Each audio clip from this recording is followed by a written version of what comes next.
আমি যাদেরকে বুকে জড়িয়ে ধরে শান্তি অনুভব করতাম, তারাই আজ মাটিকে জড়িয়ে ধরে ঘুমিয়ে আছে। যিনি তার প্রাণের বিনিময়ে আমাদের সুস্থতা সমৃদ্ধি কামনা করত, সেই বটবৃক্ষ আজ আমাদের মাঝে নেই। আজ আমার দাদা আর দাদির মৃত্যুবার্ষিকী উপলক্ষে একটা মিলাদের আয়োজন করা হয়েছে, সেটাই তোমাদের সাথে শেয়ার করব। কারণ দাদা দাদি আমার সবচেয়ে প্রিয় মানুষ ছিল, তারা আমাদের খুব ভালোবাসতো, আমরাও তাদের খুব ভালোবাসতাম। সে আমাদের লালন পালন সব করছে।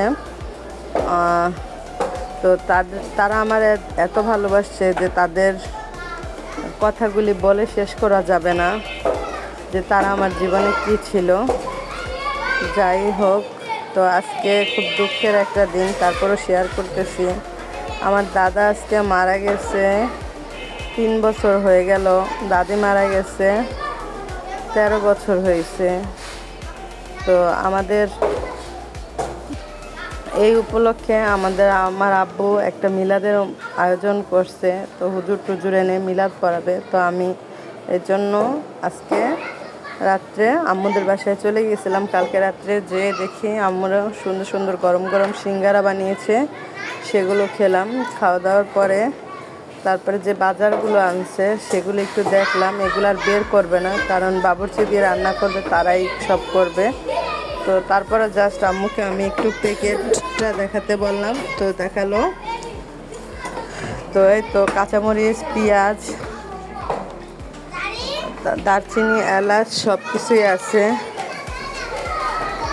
লবণ, শুকনা মরিচ, সস, তারপরে কেওড়া জল, আলু বখারা, দুধ, টক দই ইত্যাদি। তো সেগুলো তোমাদের সাথে শেয়ার করলাম, যেহেতু কালকে মিলাদের আয়োজন করবে। কিন্তু আমার দাদা দাদির মৃত্যুবার্ষিকীটা একদিনে না, আমার দাদি মারা গেছে জানুয়ারির 8 তারিখে, আমার দাদা মারা গেছে ফেব্রুয়ারির 3 তারিখে।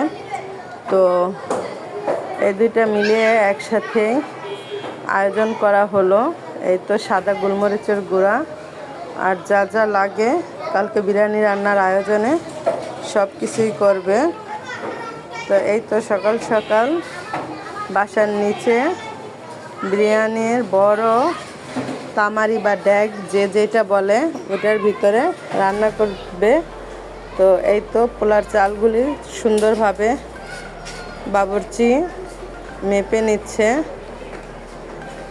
মেপে নেওয়ার পরে 150 থেকে 200 লোকের খাবারের আয়োজন করবে। এই তো,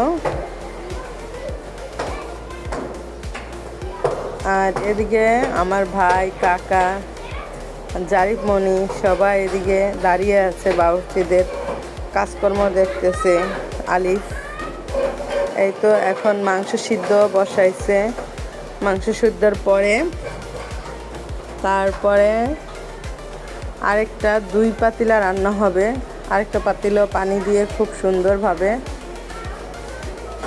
এটাও আরেকটা বসাবে। তো এই তো 2 তামারি খাবার আজকে রান্না করবে। 150 থেকে 200 লোকের আয়োজন এখানে করা হয়েছে। আর এগুলি তো আর ঘরে রান্না করা সম্ভব না, সেজন্য বাবুর্চি দিয়ে রান্না করছে। তো এই তো আমাদের বাসা থেকে একটু দূরে বিরিয়ানির আয়োজন যেখানে করা হচ্ছে, তো এই জন্য বেশিক্ষণ থাকতে পারি নাই, চলে আসছি বাসায়। আসার একটু পরেই দেখি বিরিয়ানির 1 পাতিলা নিয়ে আসছে বাসায়, নিচে আরেক পাতিলা রাখছে। আর এখানে শসা, লেবু, টমেটো এগুলো। আর এই তো বিরিয়ানিটাও তোমাদের সাথে শেয়ার করলাম। তো এই তো বিরিয়ানি আজকে এটাই দাদু আর দাদার মিলাদ উপলক্ষে সবাইকে খাওয়ানো হবে।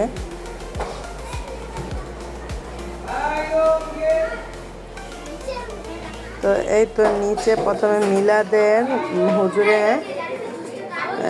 মিলাদ পড়াইছে, তারপরে এই তো তাদের খাবার দেওয়া হচ্ছে। এই যে নিচে চেয়ার টেবিল সব কিছু দিয়ে আয়োজন করানো হয়েছে। এই তো সব পুরুষ মানুষকে নিচে খাইয়েছে, আর মহিলাদের উপরে খাওয়াবে। তো এই তো মহিলাদের উপরে খাওয়ানো হচ্ছে। তো যার যার ছোট বাচ্চারা আছে পর্দাভাবে খাওয়ানো যাচ্ছে।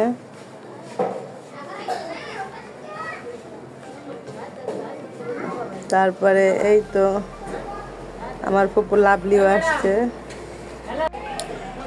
লাভলি তো এই ফার্স্ট বোরকা পরছে। আই এম অবাক যে আমি লাভলিকে বললাম যে তোর ফার্স্ট দেখছি, তো ওর শাশুড়ি বললো না, ও সবসময় পরে। তো লাভলি আর নীলা একসাথে ছবি তুলতেছে, তো এটাই আমি শেয়ার করলাম। সেই নীলা, ছোট্ট নীলা এখন কত বড় হয়ে গেছে, সেগুলি নিয়ে আমরা সবাই দুষ্টামি ফাইজলামি করতেছিলাম। তারপরে এই তো জিহানারা আজকে সবাই সাদা পাঞ্জাবি পরছে। মিলাতে আসলে সাদা পাঞ্জাবিটাই ভালো লাগে। তারপরে এই তো আবার মেজুকাকে সবাইকে খাবার বেড়ে দিচ্ছে। আমাদের ফ্যামিলিতে একটা জিনিস ভালো, সবাই যখন আমরা একত্রিত হই তখন সবাই সবার সাথে খুব আনন্দ করি এবং মজা করি। এরকম ফ্যামিলি খুব কমই পাওয়া যায়। তো এই তো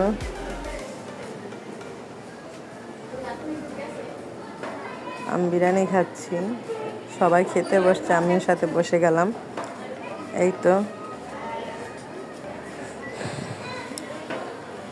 খাওয়া দাওয়া করতেছে।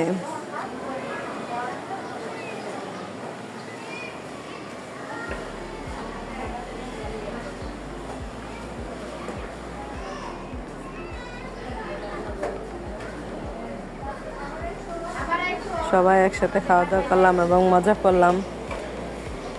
কিন্তু দিনটা খুব কষ্টের ছিল। কিন্তু আসলে মানুষ মারা গেলে সারা জীবন কেউ কাউকে ধরে কান্না করা যায় না, কিন্তু তাকে অনুভব করা যায়। সেটা আমি আমার এই জীবনে শুধু আমার আপনজনকে হারিয়ে বুঝতে পেরেছি। তো আজকে এই পর্যন্ত আর বাড়ালাম না। আমার ভিডিওটা ভালো লাগলে প্লিজ লাইক এবং subscribe, please please please please please.